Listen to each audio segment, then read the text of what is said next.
It started with a $3,200 fine for an unregistered toolshed I didn't even build. The paper shook slightly in my hands, not from fear, but from the sheer absurdity of it. $3,200 for a structure I didn't put there, didn't use, didn't even have a key to. But the more I stared at the letter, the colder my stomach felt. The HOA didn't just want money, they wanted control. For years earlier, I had signed the papers on what I thought would be my forever home. 2 bedrooms, a wraparound porch, and a patch of garden soil where I could grow tomatoes in the summer. It wasn't luxury. It wasn't flashy. But it was mine. When I moved in, the HOA was barely on my radar, just a line in my budget. $60 a month, occasional lawn reminders, and the annual potluck where someone always brought that suspicious-looking casserole. The first time I heard Meredith's name, it was in passing at the mailbox. Board president, my neighbor Jim said. She runs things tightly. I didn't think much of it. Some people just like order. That illusion shattered the day the envelope came. It was a thin, legal-sized one, tucked between a coupon flyer and my electric bill. Inside, on heavy cream paper, the words jumped out. Violation notice, non-compliant exterior structure, $3,200 fine, payable in 10 days. I remember stepping into the backyard in my socks, crunching through frost to look at the offending structure. There it was, tucked into the corner where my lot met the walking path, a weathered cedar shed, shingles curling, door slightly ajar. It looked old. Really old. Like something that had been standing since the late 90s, forgotten but stubborn. The strangest part? I'd never opened it. In fact, I didn't even own the key. I called the number on the letter and Meredith answered. Her voice was low, crisp, and carried the kind of false politeness that hides a knife. Mr. Lawson, it's your lot, your responsibility. That shed violates current HOA covenants. I didn't build it, I said. I didn't even. You're the homeowner, she interrupted. Pay it, or we escalate. Click. The next week, the HOA newsletter landed on every doorstep. Under ongoing violations, there was my name, printed in bold. No explanation. Just my address, the phrase, non-compliance, and a reminder to adhere to community standards. It's hard to explain how fast the shift happened. Neighbors who used to wave now turned away. A couple down the street, Mark and Eliza, crossed to the other sidewalk when I was outside. I overheard snippets, rules are rules, he knew what he was getting into. I thought maybe it was just gossip, until Jim knocked on my door one night. They had a meeting about you, he said. Not an official one. Meredith's place. Half the board was there. I frowned. That's not legal, he finished for me. Didn't look like it. That night, I pulled the HOA bylaws from the community website. Buried in the legalese, I found exactly what I needed. Knowledge nugget number 1, in most states, HOA boards must give written notice to all members before any official meeting, otherwise, their votes can be challenged in court. I made up my mind, I'd show up at the next meeting, invited or not. It was held in the community center, a beige box of a building that smelled faintly of burnt coffee and industrial carpet.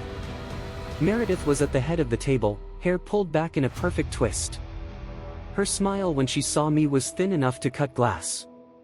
Public comments at the end, she said. I took a seat in the back, feeling the eyes of half the room on me. That's when an older man a few chairs over leaned in. That shed, he whispered. I built it. 15 years ago. When I was HOA president.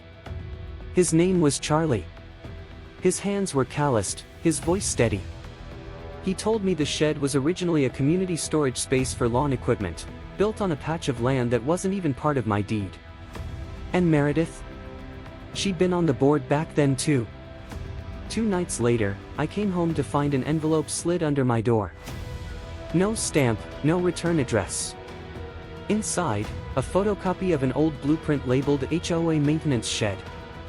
If this was legit, the fine wasn't just baseless, it was fraudulent. I took it to a property attorney, Dana. She was in her 40s, sharp as a scalpel, and didn't waste time.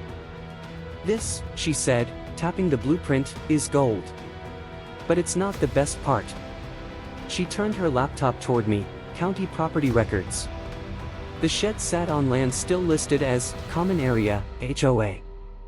And buried in the zoning notes? An EPA designation. The drainage channel beneath it was protected.